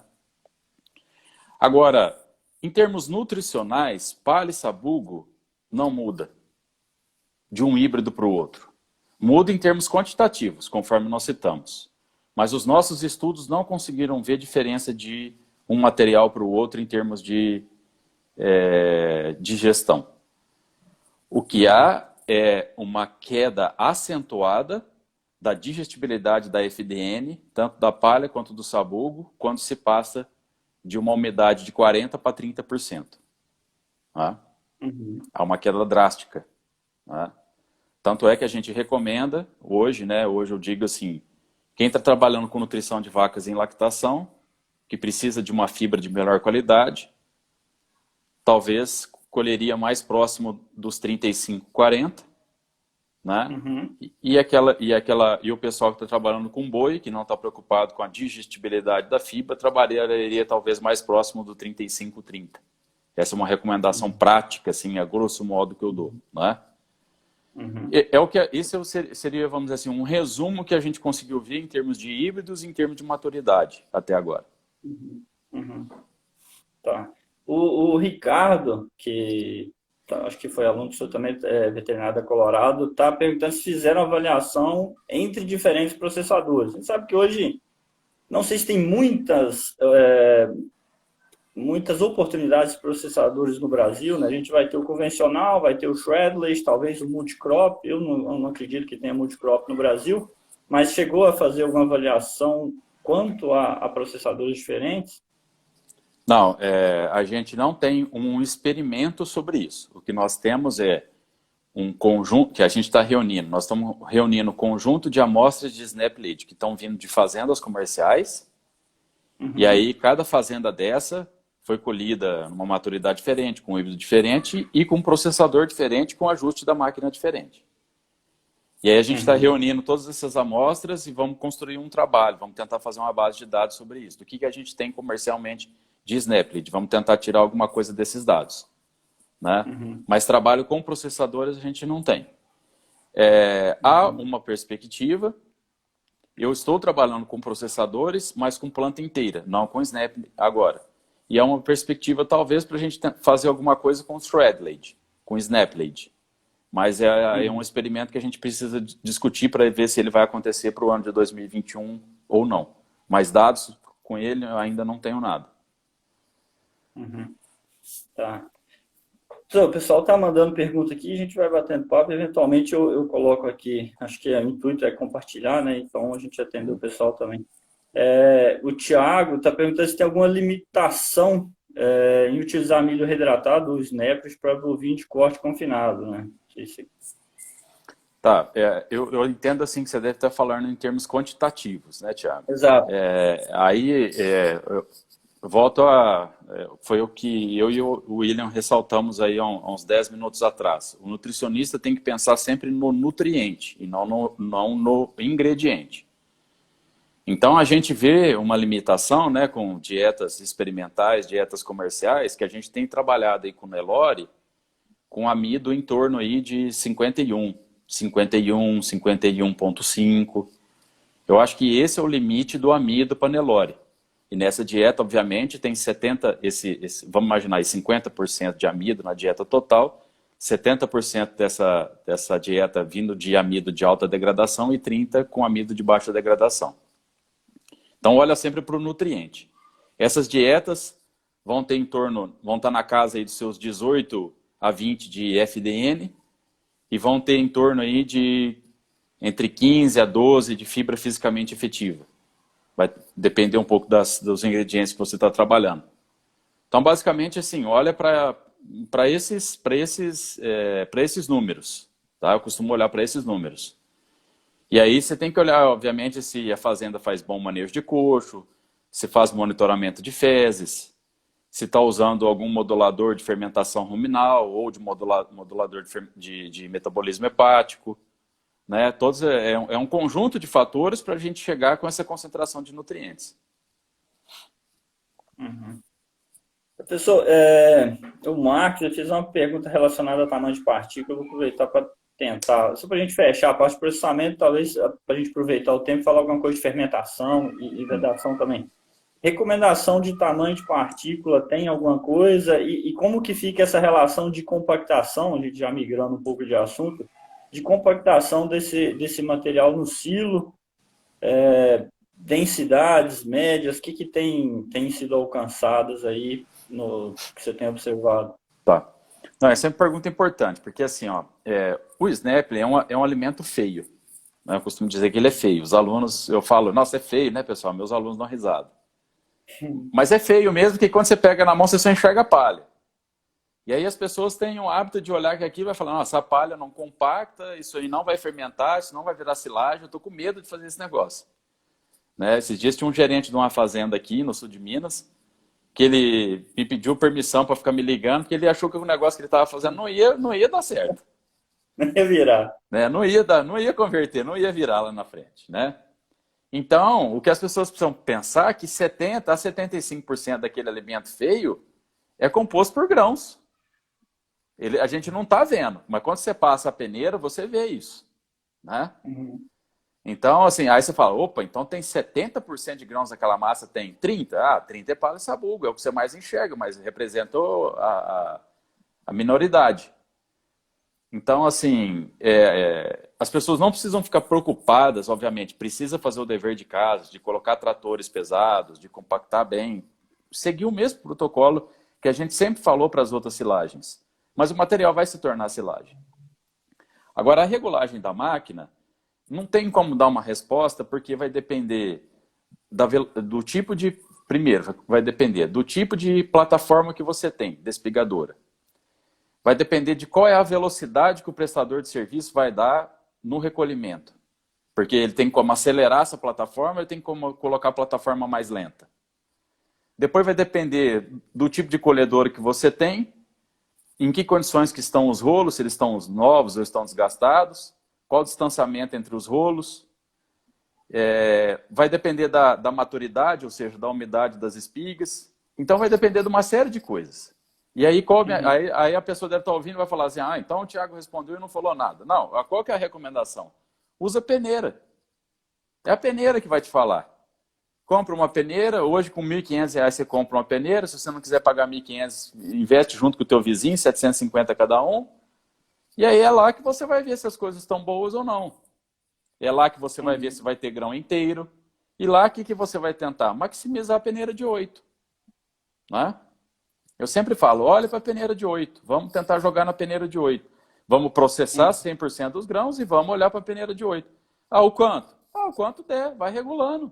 De acordo com todo esse conjunto que eu te falei que você tem aí. Plataforma, velocidade da plataforma, máquina, rolo, tudo que o teu prestador de serviço quer fazer, umidade, etc. É você que vai cadenciar na fazenda. Não é a gente que vai chegar aqui e vai falar, coloca 5 ou 8 milímetros lá e coloca o cracker numa distância de 1,5. Se eu te falar isso aí, eu posso estar acertando ou posso estar errando. Então, usa a peneira. Tá.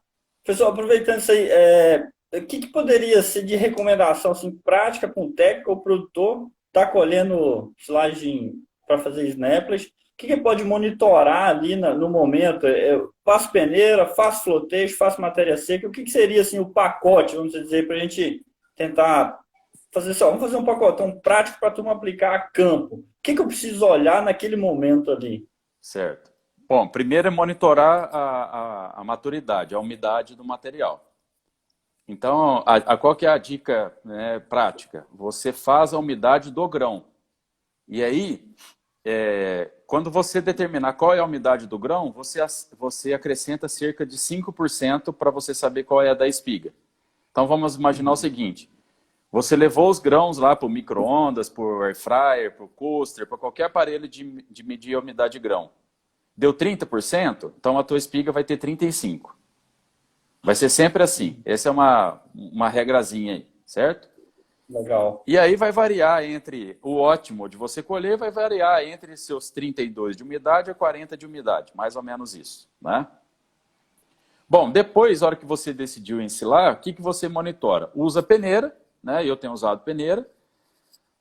Eu tenho usado 1 litro ao invés de usar peso, porque às vezes pode limitar por falta de balança na fazenda, então eu tenho ensinado as pessoas a usar o litrinho. Se você colocar bem compactado no litro ali, vai dar entre 350 e 400 gramas, é mais do que suficiente de você rodar a peneira. E aí quando você faz a peneira, você já começa a identificar na peneira se tem grãos inteiros. Né? E aí qual que seria uma recomendação prática? Não aceitar grão inteiro. Né? Ou no máximo 1 grão. Começou já a aumentar de 3 para 4, você precisa regular a sua máquina. Mas o ideal que eu falo para as fazendas é buscar não aceitar nenhum grão inteiro, 0. E depois você olha para a partícula. Aí o que vai ter de distribuição de partícula? Vamos tentar maximizar 8, né? Vamos tentar deixar em torno aí, muitas fazendas têm conseguido, entre 4 a 6 na da 19, né? E mais uns 20% ficando na do fundo. Se ficar 20 na do fundo com 5 aqui, sobra 75, os outros 35 distribuídos entre 8 e 4. Mais ou menos isso. Né? São números assim que me agradam bastante quando eu vejo uma peneira com 5 na 19, cerca de 20 no fundo, e os outros 75 distribuídos na de 8 e na de 4. 4 e 8. São silagens que a gente vê que tá legal, sabe? Grão bem processado e tá fazendo o máximo para a gente ter fibra fisicamente efetiva, às vezes sem causar seleção no coxo. E aí você está pensando em seleção de coxo e compactação, as duas coisas. Isso, tentando trabalhar essas duas coisas. Agora, números de densidade, isso aí vai variar muito de acordo com o quanto a equipe é eficiente. Tem fazendas aí com 650, tem fazendas com próximo de 800. Tem um confinamento recentemente que nós visitamos que tem próximo de 900. Uhum. né? Que é muita Vai ter coisa, sempre um mas pouco é de umidade, muito talvez, bem também. compactada. Exato, essa silagem estava com 39 de umidade, né? Mas assim, não fica muito preocupado com focando nisso. Faz o dever de casa, põe trator pesado, compacta bem, cuida bem do processo, que vai dar coisa boa lá na frente. Uhum. Legal. Professor, e assim, a fermentação do Snapples, ela se parece com a fermentação do grão úmido? Dá para traçar um paralelo entre fermentação de Snapples, grão úmido e talvez silagem de planta inteira, que eu acredito que é o que o pessoal já está mais habituado, né, a perceber o tipo de fermentação. Olha, William, eu acho que quando a gente colhe e está entre esse 35 e 40 aí de umidade, eu acho que está mais próximo de uma fermentação de planta inteira de milho do que de um grão reidratado ou de um grão úmido. Uhum, Tá? Eu tenho visto a maioria das silagens nessa faixa, entre 35 a 40. Às vezes uma fazenda com 41, né? 42 de umidade, mas com uma fermentação mais parecida, mais voltada para a planta inteira do que propriamente mais restrita quando comparado com os grãos. Principalmente porque eu acho que, não sei, isso é um chute, né? Essa umidade que está vindo do sabugo, que é o componente mais úmido, que acaba trazendo essa umidade a mais, vamos dizer assim, para o processo, acaba modificando outros dois componentes, acaba modificando um pouco essa questão de diferenciá-la da fermentação dos grãos. uhum, entendi. Pessoal, só para a gente recapitular, o Gustavo, talvez ele está com Gustavo Reis está com a dúvida aí relacionada, porque assim, as peneiras da Penn State, né, eu não sei ao exato quando que mudou, mas ela vinha com a peneira de 1,18, né? E se não me engano, substituiu para a peneira de 4 milímetros. Não sei se é o caso dele, se ele tem a peneira de 1,18 ou se ele não tem. Se ele tem a de 19, a de 8 e o fundo. Mas dá para fazer um paralelo, quem tem a de 1,18 com a de 4? Seria o mesmo valor, a mesma recomendação? Não, não dá para fazer esse paralelo.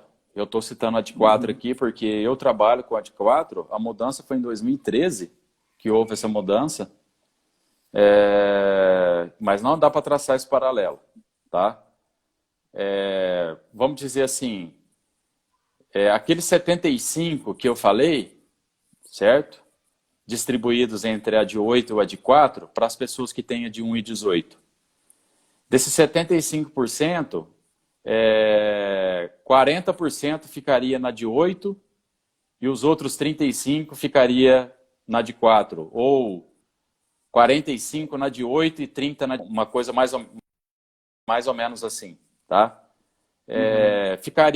Ficaria mais preso na de 8 do que preso na de 4.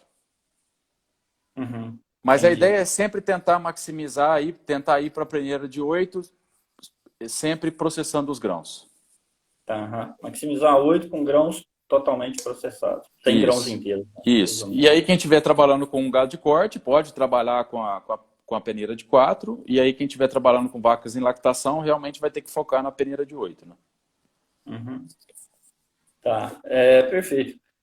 Luan, ele faz uma pergunta assim, se propriedades menores é recomendado o uso de snappers, né? Aproveito até para complementar, eu tive participando de uma aula em Pirassununga esse tempo, e uma aluna perguntou assim, William, como que eu chego numa propriedade e faço uma recomendação, por exemplo, de um snap, de um grão úmido, né? Aí eu vou transferir a pergunta para o senhor, porque assim, hoje a gente vai pegar a planta de milho, né? Eu acho que dentro de uma fazenda, pensando em nutrição, é o principal componente. Seja milho grão, seja silagem ou de planta inteira. Tem gente querendo fazer topless, né? Que seria, na verdade, não é o conceito exato, mas o corte na altura do espiga, o pessoal chamando de topless, ou o máximo que a plataforma consegue colher.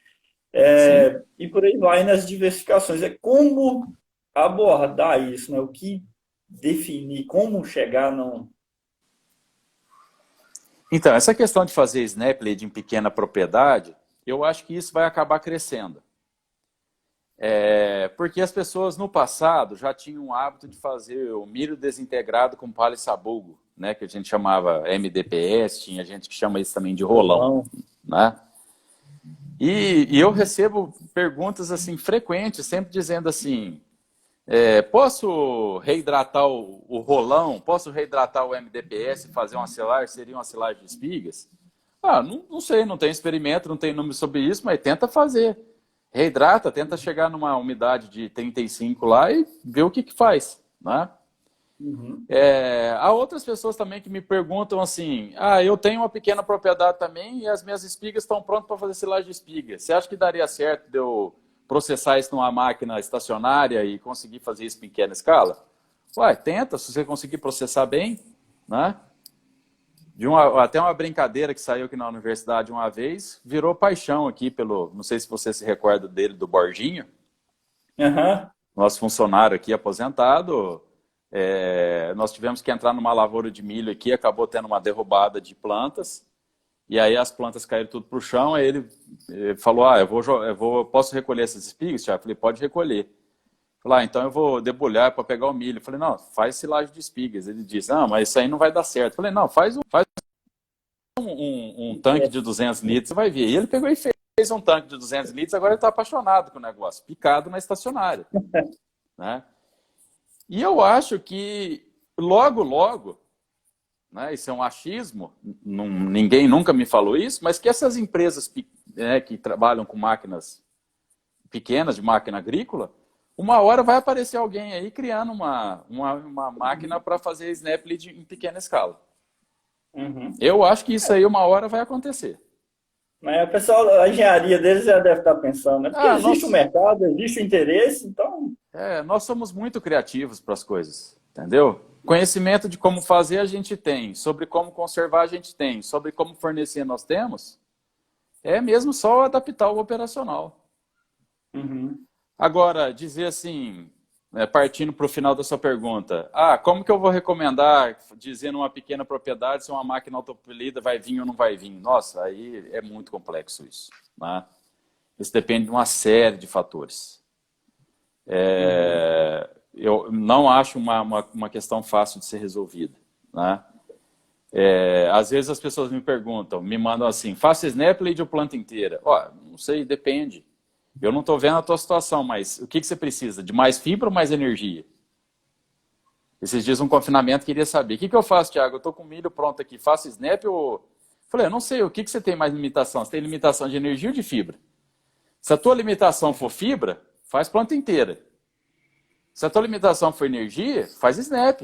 É o que eu consigo ver à distância aqui da minha casa. Né?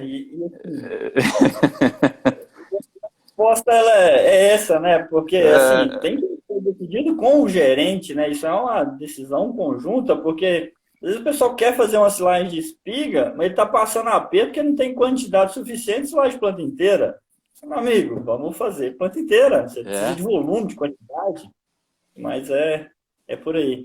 Professor, o Mikael fez uma pergunta aqui, o Alan lá da Naviraí, até complementou, eu acho que vale a gente, nós não abordamos, relacionado a ponto de colheita.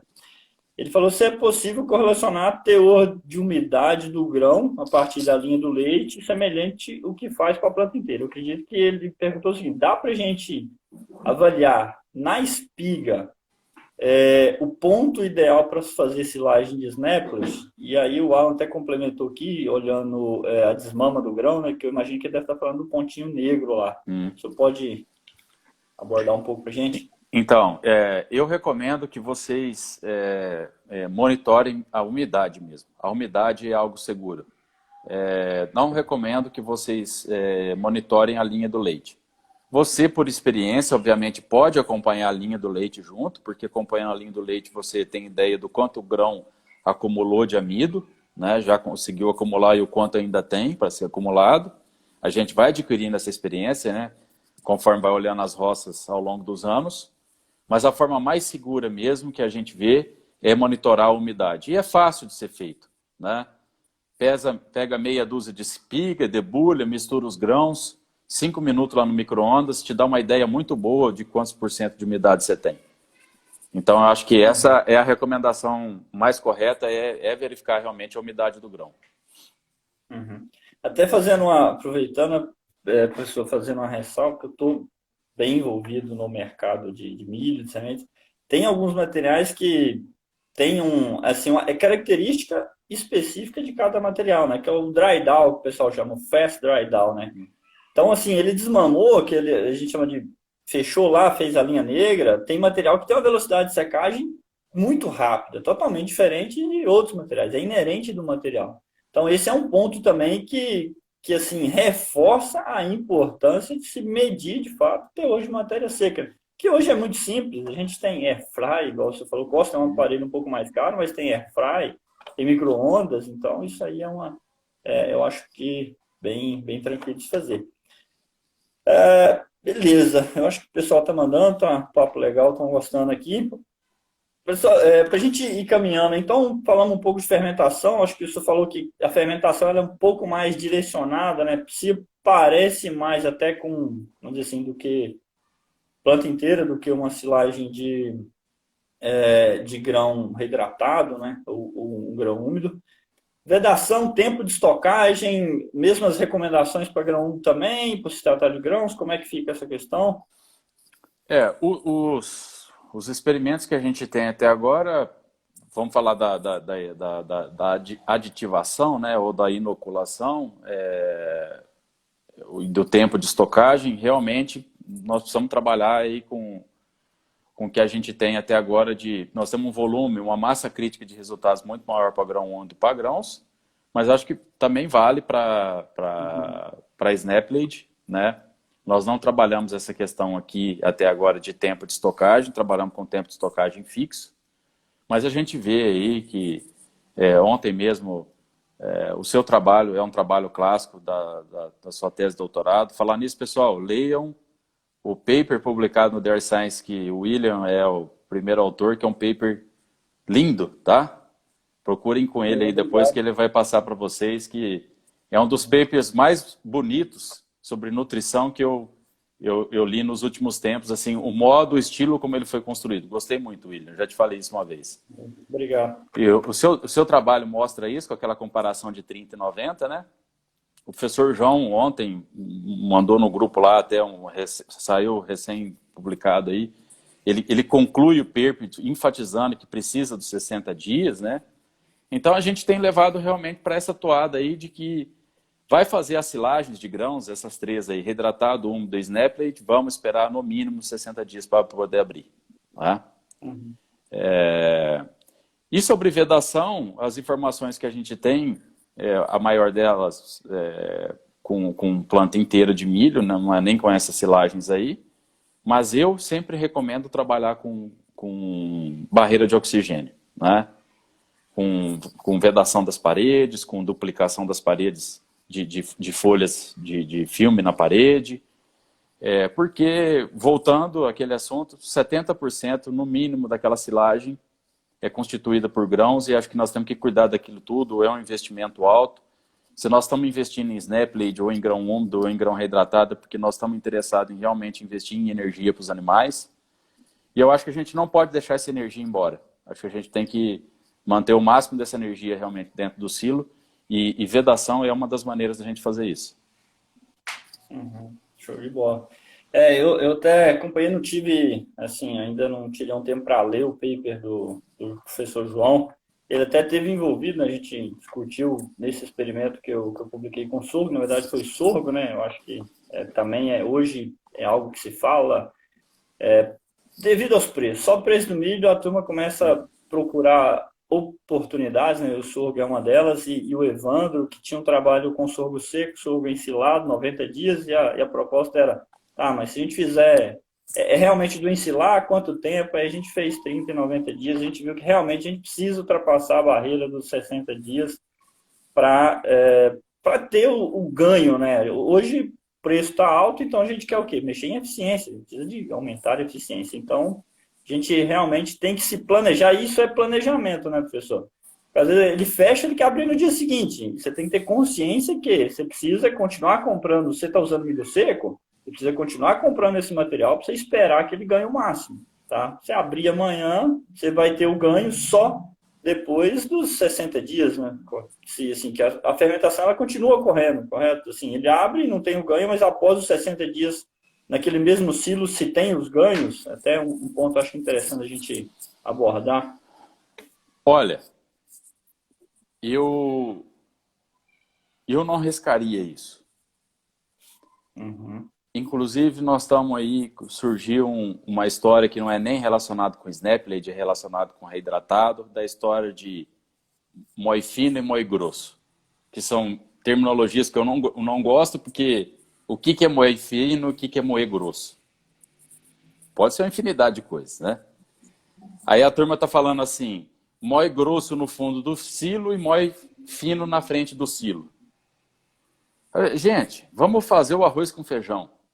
Primeiro, bactéria, princípios básicos de microbiologia, a gente aprende, né? Aqui em Lavras, os alunos fazem no 4º semestre. Micro-organismo, ele não faz milagre. Então, não é porque você vai moer fino na frente que você tem o direito de abrir mais rápido. É princípio básico de microbiologia. O micro-organismo ele vai ter um tempo para poder crescer. Tá? Se você adota 2 graus de moagem, você começa a complicar o manejo. Porque você tem que falar uma moagem aqui, outra moagem lá, e as pessoas não sabem. As pessoas às vezes não estão fazendo direito nenhuma moagem, como é que o cara vai mudar para a segunda moagem? Mais um. E aí o terceiro ponto foi isso que você disse, que as pessoas estão falando desse moe fino na frente e abre rápido. E aí você abre, o que acontece? O oxigênio migra.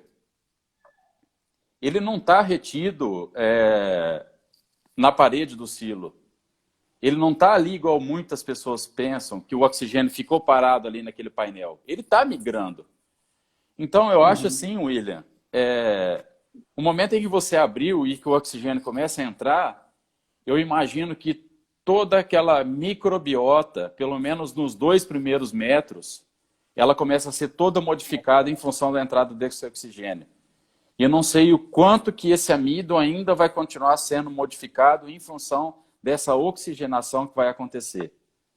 Uhum. Então, eu prefiro trabalhar com mais cautela. Eu prefiro trabalhar assim, você vai trabalhar com uma única granulometria e você vai esperar no mínimo 60 dias. Uhum. Basicão bem feito. É o que eu prefiro. Eu prefiro trabalhar dessa forma, tá?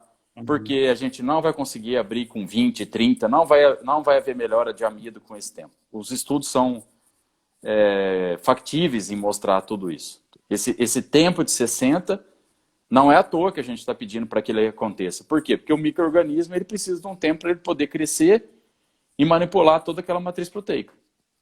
Né? Uhum. Perfeito. Pessoal, eu acho que a gente está caminhando para o final aqui.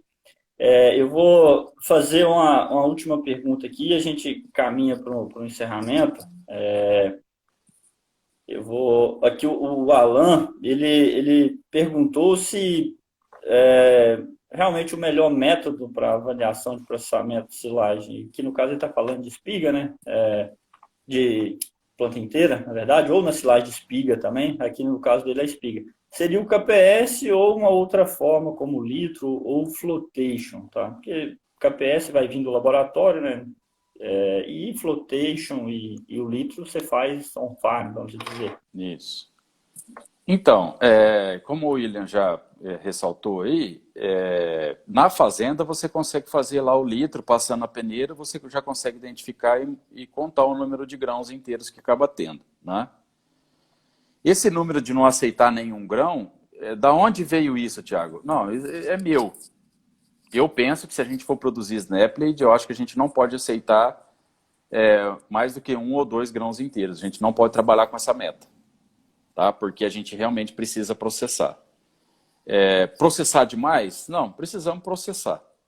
Tá? Então, eu acho que a gente não deve aceitar grãos inteiros em Snaplade, como acontece com planta inteira. Agora, KPS foi algo criado para a planta inteira de milho. E nós temos um balizamento para a planta inteira de milho. que é lá os 70%, considerado como ótimo. Abaixo disso, você vai diminuindo a nota que você vai conseguir na sua silagem, acima de 70%, né? Agora, por quê? Porque a concentração de amido numa silagem de planta inteira é 30%, só que o amido num snap é 50%, 55%, às vezes 60%. Então você vai mudar completamente a proporção de grãos que você tem entre a planta inteira com o snap lead. E aí a gente vai aceitar o mesmo índice que foi feito para a planta inteira?